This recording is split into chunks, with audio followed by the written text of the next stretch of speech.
अभी अभी 23वें तीर्थंकर भगवान पार्श्वनाथ के बारे में सुन रहे हैं कि पारस का नाम ही कितना प्रिय है।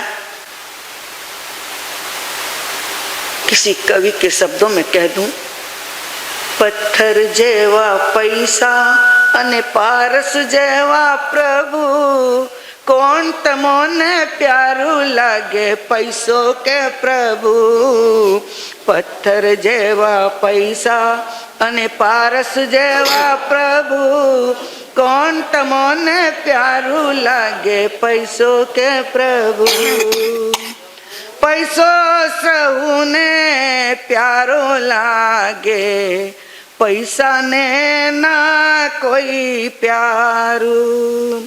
बेगड़ी दिल ने ललचावे पण, पैसो जात अंधारू। सुख दुख नो संगाती कौन पैसों के प्रभु, कौन तमोने प्यारू लागे पैसों के प्रभु। पत्थर जेवा पैसा ने पारस जेवा प्रभु, कौन तमोने प्यारू लागे पैसों के प्रभु। बहुत अच्छा लगा नहीं गीत, क्योंकि आपकी गुजराती भाषा में है। सोचना सबके चेहरे पे खुशी, हाँ सबके चेहरे पे, और आवाज भी निकल गई सबकी, क्योंकि जाना माना गीत है अपनी भाषा में। सबको अपनी अपनी भाषा बहुत प्रिय लगती है। तो सोचें कि हमें प्रिय कौन है, पारस या पैसा। जहां पैसा ही प्यारा है, तो जैसे ही जब हाथ से पैसा कम हो जाए, तिजोरी में पैसा खत्म हो जाए, तो क्या हो जाता है, आंखों के सामने अंधकार छा जाता है। लेकिन पारस वैसा नहीं है, प्रभु वैसा नहीं है। प्रभु तो आपके जीवन में क्या कर देगा, पैसा हो या मत हो, लेकिन अगर भगवान आपके अंतर हृदय में है, प्रभु है, पार्श्व है, तो कहीं अंधकार की जरूरत नहीं होगी। वही आपके सामने चमक बिखेर देगा, प्रकाश हो जाएगा। हम भक्ति जरूर करते हैं, लेकिन कैसी, हमारी भक्ति सच्ची भक्ति नहीं होती है। कल भी हमारी चर्चा वही चल रही थी कि हम भक्त भी बनते हैं, भक्ति भी करते हैं, लेकिन सच्ची भक्ति है या नहीं है।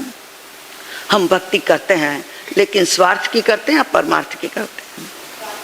स्वार्थ की होती। सच में यहाँ बैठे हो, सामयिक में बैठे हो, सच्चे मन को अपने टटोलना और देखना कि हम भक्ति भी क्यों करते हैं। हमारा नौकार मंत्र गिनेंगे, हमारा दिन अच्छा जाएगा। हम भक्तामर करेंगे, हमारा सब कुछ अच्छा हो जाएगा। कहाँ है, कभी कभी मंदिर जाते हैं, तब भी हमारी मांग क्या रहती है। एक बार प्रभु ने भी कहा था कि रोज रोज मांगने को ही आते हो, कभी तो मिलने भी आ जाया करो। क्या कहा, रोज रोज मांगने को आते हो, लेकिन कभी मिलने भी आ जाया करो। पर हम क्या करते हैं, प्रभु के दरबार में जाकर मांगते ही मांगते हैं। हमारे पास प्रभु के साथ सौदेबाजी करते हैं। और अगर रोज रोज गए और रोज रोज आपने मांगा और नहीं मिला, तो क्या हुआ, क्या करेंगे वहां जाकर। अरे रोज गए, रोज किया, लेकिन कुछ फल नहीं मिला। तो ये प्रभु के साथ क्या हो रही है, हमारी सौदेबाजी हो रही है।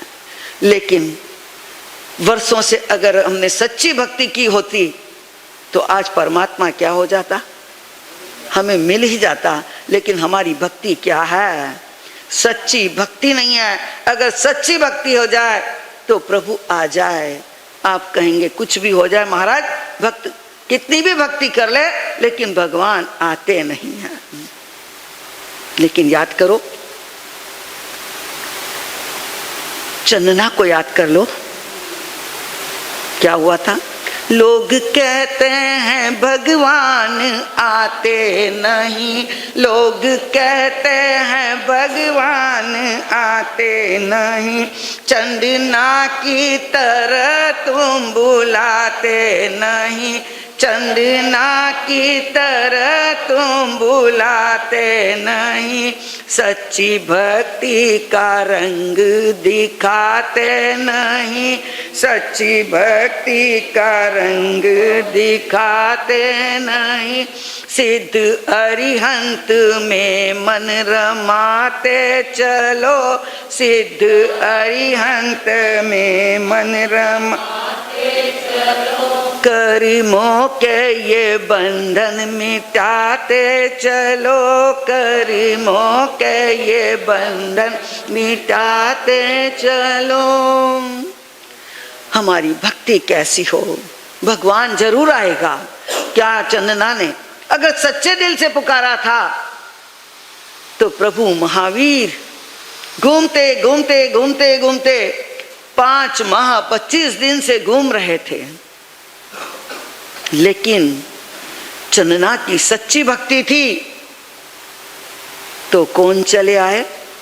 राजा महाराजा के द्वार छोड़कर, सेठ साहूकारों की हवेलियां छोड़कर सीधे पहुंच गए वहां पर जहां चंदना कैसी बैठी थी। और बहराने को क्या था चंदना के पास? अरे खिलाने को भी कुछ नहीं, बहराने को भी कुछ नहीं। चीज का महत्व नहीं है, महत्व किसका है? अरे भक्ति का महत्व है कि हृदय उसका कितना पवित्र था। उसने सच्चे मन से प्रभु को पुकारा तो प्रभु भी कहां चले आए? उसके द्वार पर चले आए, जहां हथकड़ियों और बेड़ियों में बंधी हुई वह चंदना तलगर में पड़ी हुई थी, जहां पर ऐसी स्थिति में प्रभु वीर पहुंच गए और उसके हाथ से क्या ले लिया? अरे उड़द के दाने, बफे हुए उड़द के बाकुले। वो अभी बैलों के लिए बनाया हुआ था, जानवरों के लिए बनाया हुआ था, और सुपड़े में, वो भी कोई आपके चांदी और सोने के बर्तनों में नहीं, एक लकड़ी जो अनाज झटकने का जो होता है उसमें रखा हुआ था। लेकिन प्रभु ने क्या किया? उसको स्वीकार किया। और उसकी भक्ति की वह शक्ति देखो कि हथकड़ियां और बेड़ियां क्या हो गई? अरे टूट गई। यह है भक्ति की शक्ति। अगर भक्ति हमारी सच्ची हो तो क्या मिले? उसने नहीं कहा था कि हे भगवान मुझे दुख से उबारो, उसने याचना नहीं की थी। उसने तो सिर्फ वो सोचा था कि 3 दिन की भूखी हूं, आज मुझे जो कुछ मिला है पहले दूं और बाद में खाऊं। सोचना, हमारी भी ये भावना हो जाए कि प्रभु ही हमारा सब कुछ है, तो निश्चित हमें भी क्या मिले? सफलता मिले। और भी उदाहरण लीजिए आप, रामायण, जहां पर सबरी ने क्या किया? अरे बड़े बड़े सन्यासियों को छोड़कर, जो राम के स्वागत के लिए तैयारियां कर बैठे थे 6 महीने से, उनके यहां पर प्रभु नहीं गए राम, और कहां पर चले आए? और जिसने क्या खिलाया? अच्छे अच्छे बेर लाई हूं तोड़ तोड़ के, मीठे मीठे चख कर देखे फोड़ फोड़ के, बाट देखते तेरी रघुवर रोज हुई हैरान, दर्शन बिना तेरे आए न मुझको आराम। क्या लाई थी? भगवान को खिलाने के लिए, राम को देने के लिए उसके पास भी कुछ नहीं था। वो सबरी भी एक ऐसी भील की कन्या थी जो जंगलों में रहने वाले आदिवासी जिसे कहते हैं, उस भील की वह कन्या थी। और भील को क्या माना जाता है?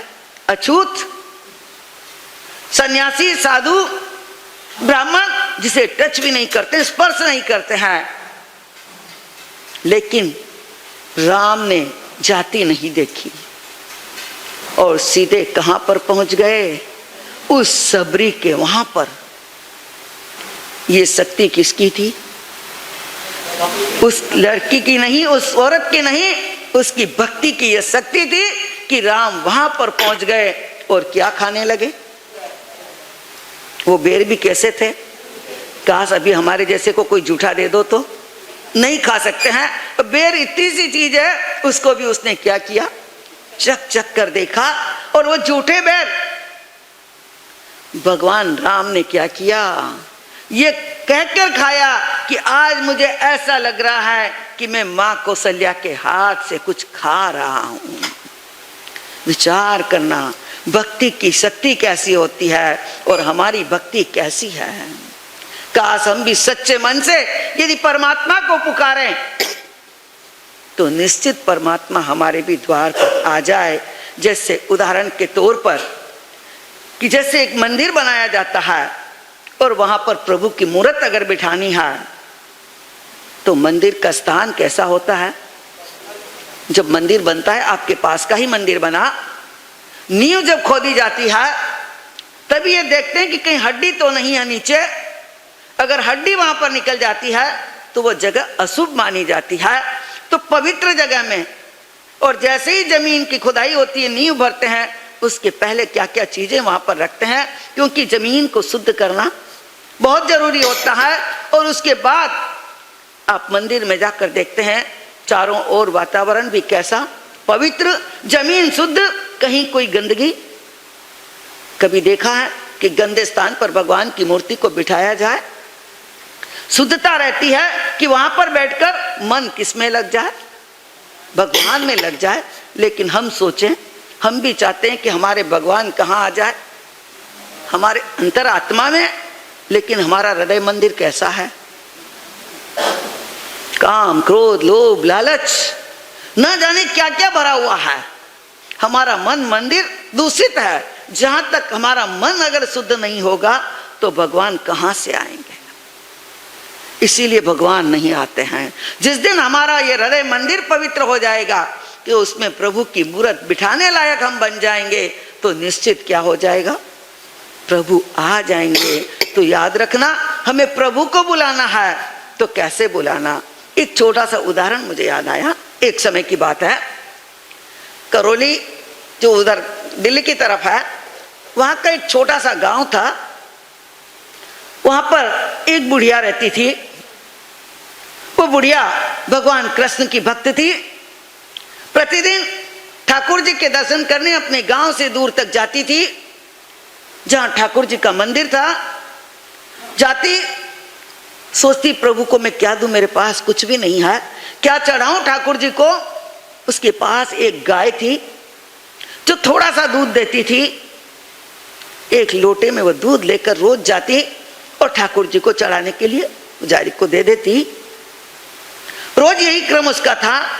धीरे धीरे गाय ने भी दूध देना कम कर दिया, क्योंकि न तो पूरा खिलाने को है उसके पास, न पैसा है। अब सोचा क्या करूं, दूध बहुत थोड़ा हो गया, उसमें मेरा भी पेट भरना रहता है और भगवान को भी चढ़ाना है। रास्ते में नदी पड़ी, सोचा थोड़ा सा क्या कर लूं, पानी मिला लूं। तो दूध में क्या किया, थोड़ा सा पानी मिलाया। पानी मिलाया, उसके साथ नदी में बहती हुई छोटी सी मछली भी उस लोटे के अंदर आ गई। ले जाकर जैसे ही वहां पर पुजारी को दिया लोटा, पुजारी ने देखा अशुद्ध दूध, अरे उसमें मछली तिर रही है। फटकार दिया उसको, बुढ़िया को, ले तेरा दूध, भगवान को ऐसा दूध नहीं चढ़ सकता है। हताश हो गई, निराश हो गई, आंखों से अश्रुधार भरने लगी। मैं क्या करूं, मेरे पास अब दूध भी बहुत कम है, मैं कहां से लाऊं। ले लोटा अपना और वापस घर पर चली गई। घर पर जाकर सोचती अब कुछ खाऊंगी नहीं, पीऊंगी नहीं, जो भी होगा वो देखूंगी।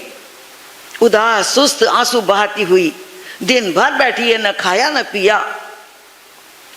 शाम का समय हुआ, एक बाबा आए और बाबा आकर कहता है मुझे ठाकुर जी के दर्शन को जाना है, लेकिन रात्रि हो गई है, इसलिए मां मुझे कोई स्थान दे दो, जगह दे दो, मैं रात्रि विश्राम करना चाहता हूं। बुढ़िया रो रही थी। सोचा कोई बात नहीं, ठाकुर जी के दर्शन करने जा रहा है, इनको रात्रि विश्राम के लिए मेरी झोपड़ी है, उसमें टूटी फूटी खटिया है, दे दी। ओढ़ने को कुछ नहीं, बिछाने को कुछ नहीं, अपनी एक ओढ़नी थी, जो ओढ़ने को साड़ी, वो उनको दे दी।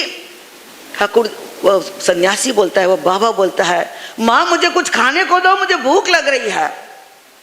न कहती खाने को तो कुछ भी नहीं है घर में, बस दूध पड़ा है। वह दूध किसे दिया? उस बाबा को दिया। बाबा ने दूध पिया और सो गए। सुबह जब जल्दी उठी बुढ़िया और देखा तो खटिया पर कौन नहीं है? बाबा जी नहीं है, और बाबा जी का पीतांबर पड़ा हुआ है। जो पीतांबर ओढ़ कर आए थे वो कहाँ पड़ा है? खटिया पर पड़ा हुआ है। सोचा बाबा भूल गए हैं। उठी और उस पीतांबर को लेकर ठाकुर जी के मंदिर पर गई, और जहां से जैसे जैसे गई और देखती है, इधर पुजारी भी देखता है कि ये क्या है। वो जैसे ही पीतांबर लेकर पहुंची कि बाबा ये भूल कर आ गए हैं, मेरे यहाँ पर रात्रि विश्राम किया था और ये क्या हो गए? पीतांबर भूल कर आ गए, मैं उन्हें पीतांबर देने को आई हूं। जैसे ही देखा पुजारी ने भी कि भगवान कृष्ण तो ओढ़नी ओढ़ कर बैठे हुए हैं, जो उस बुढ़िया माँ की ओढ़नी है, पीतांबर छोड़ कर आए और ओढ़नी लेकर आए। पुजारी ने अपनी गलती पर माफी मांगी। सच्चे अर्थों में भगवान कहाँ बसते हैं? सच्चे भावों में। काश हम भी सच्चे भावों के साथ भगवान को पुकार लें, पार्श्वनाथ को पुकार लें, तो पद्मावती जरूर क्या कर लेगी। क्योंकि हम भी प्रभु की भक्ति किसके लिए करते हैं? अपने मनोवांछित प्राप्ति के लिए करते हैं। तो निश्चित भगवान की भक्ति अगर हम सच्चे मन से करेंगे तो निश्चित हमारा भी बेड़ा पार होगा। यहाँ कर्मों से मुक्ति भी मिलेगी।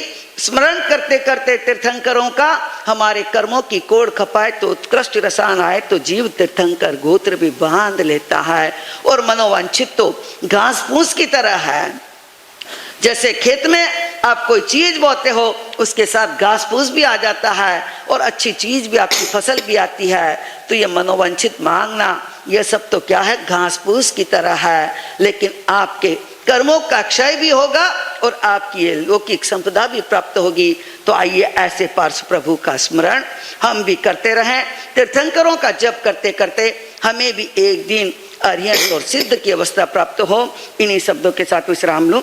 बोल भगवान महावीर।